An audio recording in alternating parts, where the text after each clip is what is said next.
Okay, folks, until I get my hands on my ferro rod, I am going to demonstrate how to start a fire with something everybody should have in their home, their vehicle, their backpack.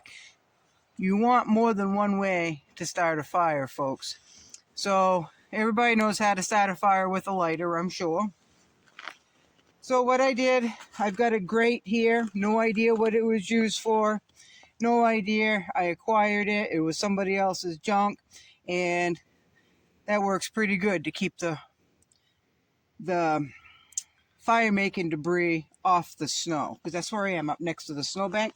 I'm at the end of my driveway, and here I just walked around my driveway and got a bunch of odds and ends.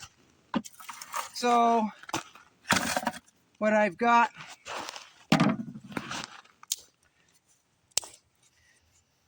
this right here was dug out of the snow, so it's probably a little damp. It's all right. I found some birch bark. I found some scrap pieces of wood. We had that big windstorm, so I've got all kinds of different things. I've got more birch bark. I've got wood splinters. I've got dead, looks like either black-eyed Susans or daisy dried stems. I broke them off at snow level. I've got dried weed pods. Well, I don't know if they're dry, but they were at one point, folks. I've got a piece of, I think that is,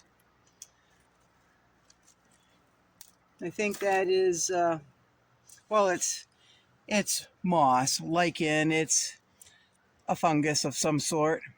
But I found this underneath a tamarack tree, and it's a tamarack that needs to, or juniper, that needs to be cut down, and a piece of usnea, or usnea, however you call it.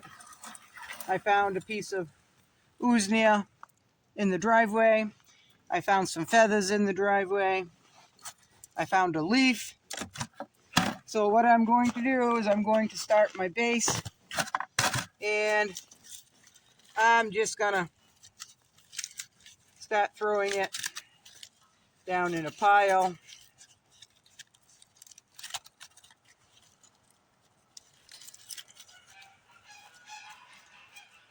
Maybe mix and match. I'll put the feather in there. I'll put the leaf. I got some dead pine needle sprills. I've got this dried weed I'm going to throw on there. Dried weed stems. And again, black-eyed Susans, daisies. I'm just going to throw, oops, there goes another lighter. I'm just going to dump it on there, folks. Okay? One, I'm in a hurry.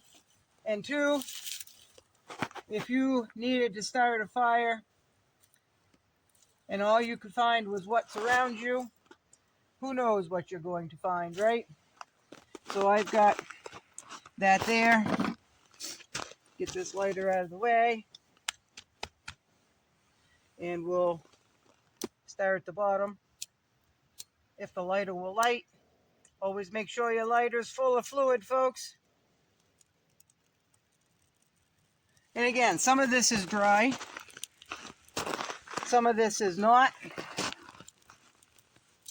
But once you get the fire going, I know this is damp. I know that is. So the birch bark and the leaf just blew out, but the birch bark is catching on fire.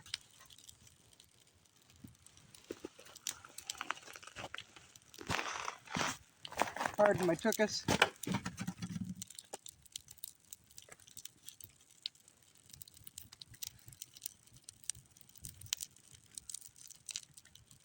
So that right there, and if you had a handful of bigger twigs for a longer fire, that would be excellent.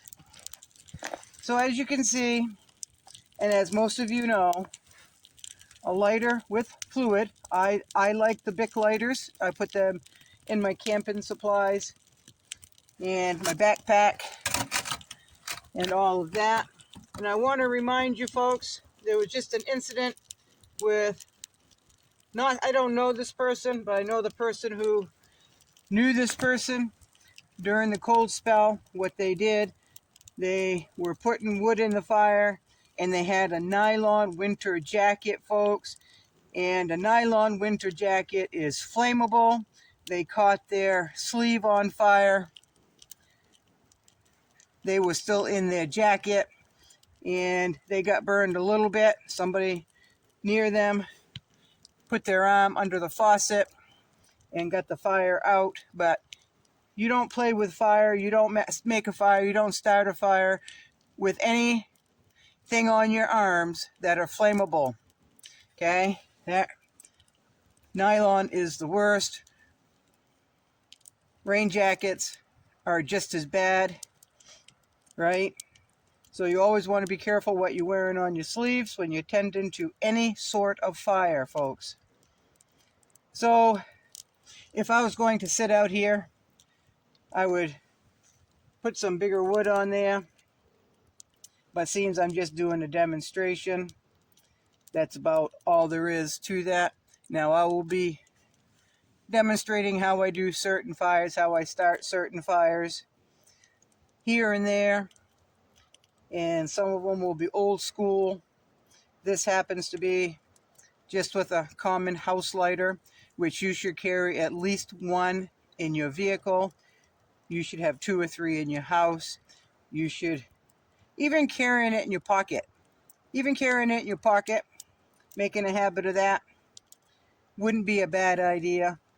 If you have a to-go bag, anything like that, that'd be really nice to keep for a backup, if nothing else. A lighter, folks, right? So there that is. The flame's probably, I don't know, 18 inches tall, and that's just debris that I found on the driveway from the wind and cold that we had. So the feathers burned, everything burned. Pardon my walk again.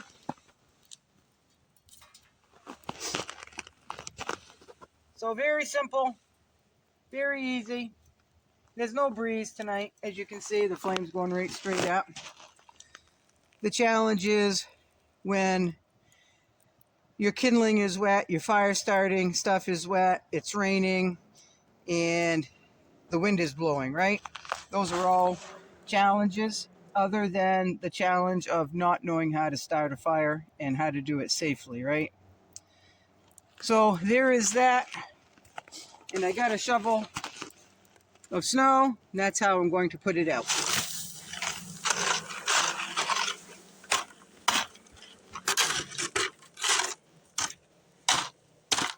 That is that. Of course, that's the snowbank there. But that's not going anywhere. That was a small fire. It has been smothered. Everything is covered. And tomorrow, I'll just pick that pan up. All right, that's it. Pretty simple, but it's a skill, right? Thanks for watching, folks. Good night.